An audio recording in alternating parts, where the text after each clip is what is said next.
स्वामी जी, आपका जो ये लोकपाल को लेके जो मुद्दा है, इसमें आप सभी अपराधियों को माफ करने की बात कह रहे हैं। इस पे थोड़ा सा प्रकाश डालें कि आपका क्या विचार है इसके विषय के ऊपर। ओके। लोकपाल आज की तारीख में हमारे देश में बहुत चर्चा में। आम आदमी पार्टी अन्ना हजारे के माध्यम से इसको लेके आई। कुछ लोग कहते हैं हमने लोकपाल माफ कर दिया, कुछ लोग कहते हैं हमने लोकपाल बना दिया, कुछ लोग कहते हैं कि अभी लोकपाल बना नहीं। मैं यहाँ पे फिर वही बात आती है कि प्रेमी हृदय के तल पे बात कर रहा हूँ। ये मेरे मुद्दे को कोई इससे लेना देना नहीं है, लेकिन दूसरे एक छोटे अर्थों में लेना देना है। मैं ऐसे बहुत से युवकों को जानता हूं जिन्होंने प्रेम विवाह किया था, जिन्होंने लव मैरिजेस की थी। तो लव मैरिजेस की एक खामी है, आज आपको इसके माध्यम से बताता हूं। हमारे लव मैरिज में खामी है कि अगर आप जाके कोर्ट में मैरिज कर लें, और कोर्ट में मैरिज करने के बाद ज्यादातर लड़के लड़कियां घर छोड़ के भागते हैं, फिर कोर्ट में शादी कर लेते हैं। वो तो समझते हैं हमने शादी कर ली और अब तो हम कुछ नहीं कोई हमारा बिगाड़ सकता। फिर वो अचानक सबके सामने आ जाते हैं। इधर लड़की के घर वाले पुलिस को पैसा देते हैं, वो लड़का लड़की को पकड़ते हैं और लड़की के सामने लड़के को पीटा जाता है और लड़की से कहा जाता है कि इसे मारेंगे नहीं तो जो है तुम बदल जाओ, तुम पलट जाओ कि इसने जो है तुमसे जबरदस्ती विवाह किया था। और वो लड़की अक्सर ये सोच के कि इसकी पिटाई रुक जाए, वो पलट जाती है और फिर एक दिन जो है जो लड़का प्रेम विवाह किया था वो लड़का बलात्कार के अपराध में अंदर चला जाता है। कोई भी ऐसी जेल नहीं है हिंदुस्तान की जहां ऐसे अपराधों में फंसे हुए लड़कों की कोई कमी हो। कोई भी जेल ऐसी नहीं। हम ये केजरीवाल जी से कहना चाहते हैं कि यदि आपको लगता है कि 65 साल के भ्रष्ट सरकार ने सामाजिक व्यवस्थाओं को इतना गंदा कर दिया है कि उसमें से बदबू आ रही है, और ये 65 साल से जिन्होंने अपराध किए हैं उनको आप फांसी पर लटकवाने की या सजा दिलवाने की बात करते हो, मैं मना नहीं करता, तुम दिलवाओ सजा। लेकिन इस 65 साल की भ्रष्ट व्यवस्था के जो लोग शिकार होके अपराधी हो गए, जो भी अपराधी हो गए, उनका तुमने क्या सोचा?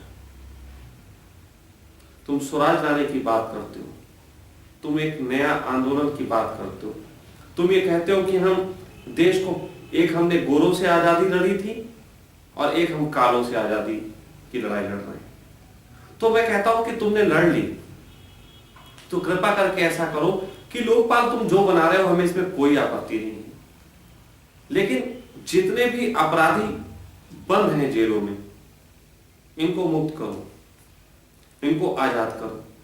नया देश बचाना है, तुम्हें भ्रष्टाचार मिटाने की व्यवस्था करनी है या भ्रष्टाचारियों की, पहले तो ये क्लियर हो जाना चाहिए।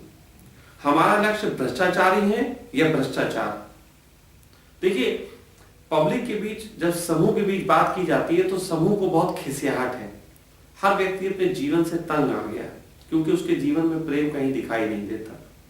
इसके कारण जब हम गुस्से से, आक्रोश से बात करते हैं तो आक्रोश कहता है कि जो भी लोग आनंदित हैं इनको पकड़ के जेलों में डाल दो, या थोड़े से जो भ्रष्ट हैं जिन्होंने कुछ किया है इनको अंदर डालो। उन्हें बस इस बात से मतलब है कि इनको अंदर डाल दो, लेकिन इससे देश का जो असली समस्या है उसका समाधान नहीं होता ना। मैं आपसे कहता हूं, अगर आप पे कोई केस चल रहा है और आपको मालूम चले कि इसमें हमें 6 या 7 साल की सजा हो सकती है,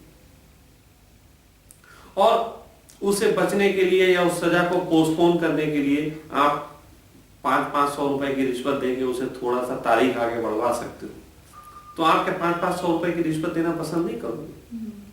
आप 500-500 रुपए की रिश्वत देके उसे आगे बढ़वाओ। और अगर इस रिश्वत देने में तुम पकड़े भी जाओ तो तुम्हें इतना डर नहीं है, क्योंकि वो डर तो पहले से बैठा हुआ है जो 6-7 साल की सजा का डर है। तो वो जो भ्रष्ट सिस्टम है वो तुम्हारे जो मनोवृत्तियां हैं जिनमें भय शामिल है उससे पैदा होता है। मैं केजरीवाल जी को बताना चाहता हूं कि इनसिक्योरिटी कॉम्प्लेक्स हमारे मनुष्यों में सबसे पहले रोग के रूप में शामिल है। इनसिक्योरिटी कॉम्प्लेक्स, असुरक्षा की भावना। जिस व्यक्ति के अंदर भी असुरक्षा की भावना होगी उससे हम ईमानदारी की उम्मीद नहीं कर सकते।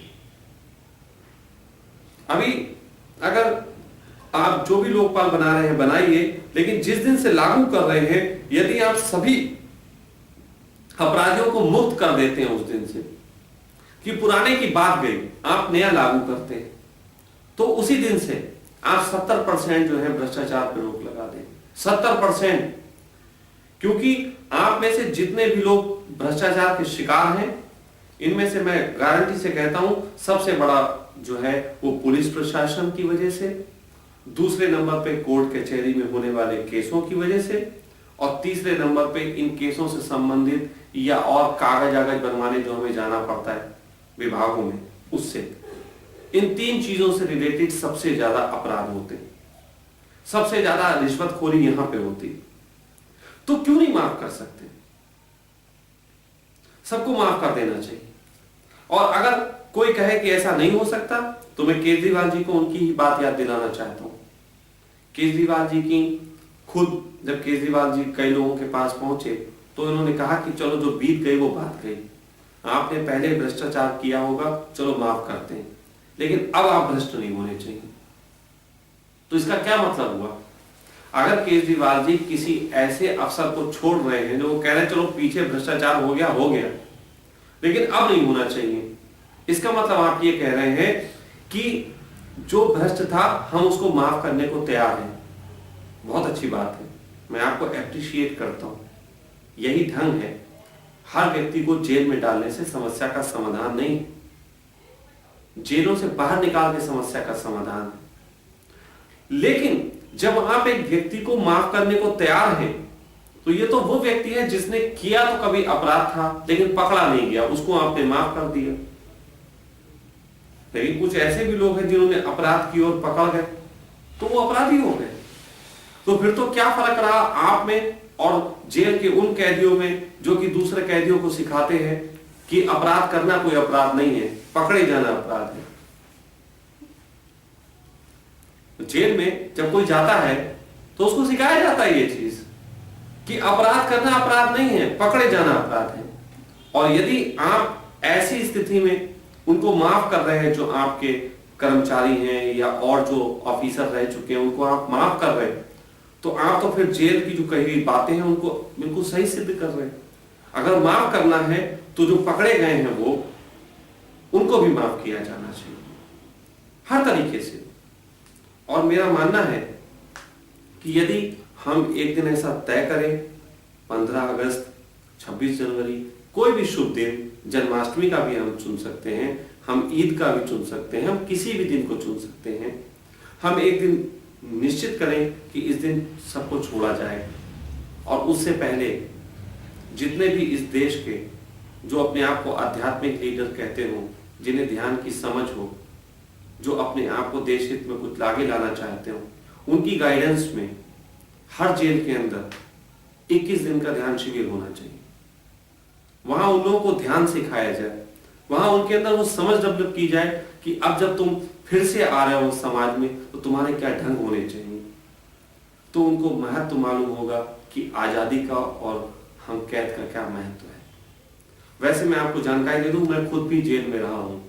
मेरे ऊपर खुद भी एक केस चला था कि मुझे जेल भेजा गया था 5-10 दिन के लिए। मैं भी दर्शन कराया और धन्य हो गया उस दर्शन से।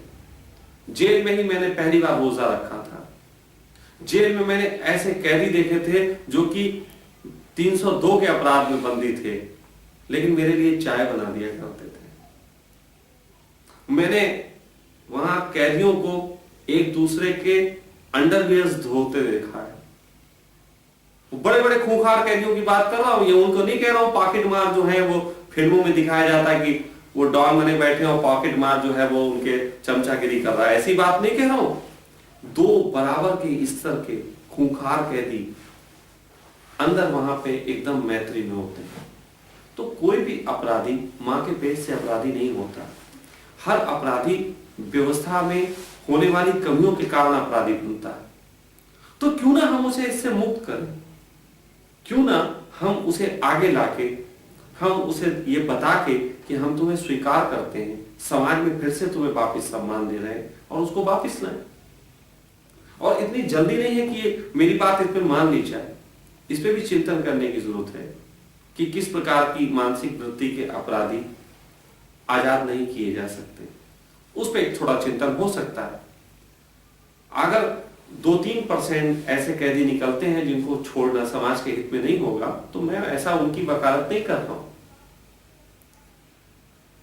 मैं सिर्फ इस बात की बात कर रहा हूं कि प्रेम के माध्यम से जगत आसानी से बदला जा सकता है। केजरीवाल जितनी मेहनत इस देश के हित के लिए कर रहे हैं, अगर थोड़ा सा इन बातों को इंप्लीमेंट करें तो इसमें बहुत जल्दी से हो जाएगा। उनके तरीके से अगर वो 50 साल में देश को सुधार पाएंगे, तो अगर इन तरीकों को वो इंप्लीमेंट करें तो शायद 5 साल में सुधार लेंगे। और आज जैसी वो मेहनत कर रहे हैं, तो वो सच बात तो कहूं, अपनी पत्नी को बिल्कुल समय नहीं दे पाते हो। और क्योंकि केजरीवाल भी प्रेमी हैं, तो मेरी दया दृष्टि उन पे भी जाती है। उन्होंने भी लव मैरिज की है। मुझे लगता है कि उन्हें अपनी पत्नी को भी वक्त देना चाहिए। वो एक प्रेमी हृदय होने के कारण उनको मेरी ये समझ जाती है। लेकिन क्या करें, सामाजिक स्थितियों में वो ऐसा नहीं कर पा रहे, क्योंकि काम बहुत करना है। तो मैं उनसे मांग करता हूं कि लोकपाल में इस तरीके का नियम आना चाहिए और ये जल्दी से जल्दी आना चाहिए।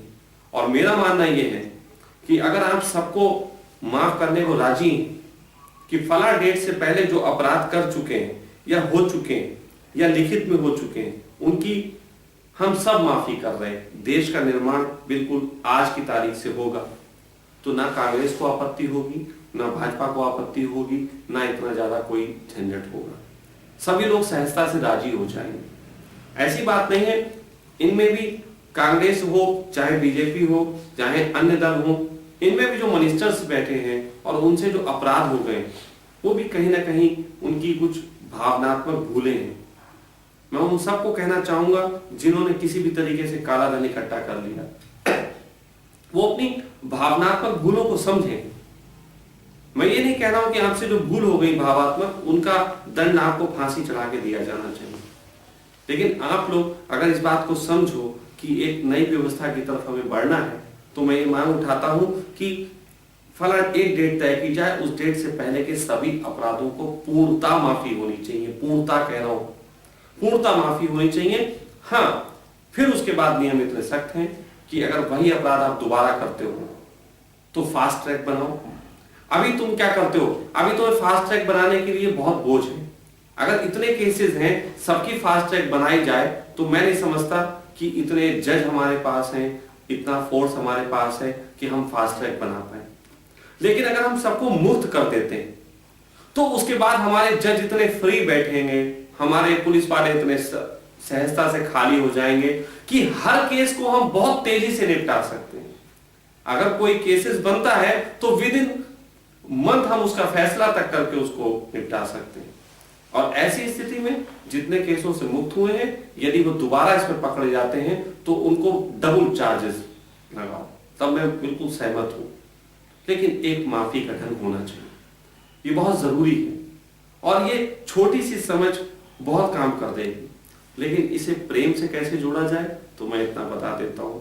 जब सब आजाद होंगे तो मेरे वो बच्चे भी आजाद हो जाएंगे जो प्रेम विवाह करे थे और उसके बीच में वहां पे बलात्कारी का ठप्पा लगे बैठे।